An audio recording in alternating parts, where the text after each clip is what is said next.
جب محبت اللہ رسول کے لیے ہو نا، جس سے بھی میری اور آپ کی دوستی ہو، کیونکہ اس کی بنیاد اللہ رسول ہے، تو اس میں صرف گپ شپ نہ ہو، صرف کاروباری باتیں نہ ہوں، صرف سیاسی تبصرے نہ ہوں، اس کے اندر صرف دنیا داری کی بات نہ ہو، شہر محلے کی بات نہ ہو، کھانے کی دعوتوں کی بات نہ ہو، چونکہ دوستی اللہ رسول کے لیے ہے۔ تو لہٰذا جب بھی یار مل کے بیٹھیں، اللہ کا ذکر بھی کریں اور مدینے والے محبوب پر درود و سلام بھی پڑھیں صلی اللہ تعالی علیہ وآلہ وسلم۔ بڑے مصروف رہتے تھے حضرت عمر فاروق رضی اللہ تعالیٰ،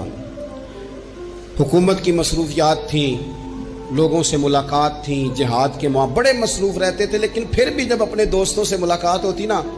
تو ان کے ہاتھ پکڑ کے ایک جگہ پہ بٹھا کے کہتے، سجنوں آؤ ذرا کچھ اپنے ایمان میں اضافہ کریں۔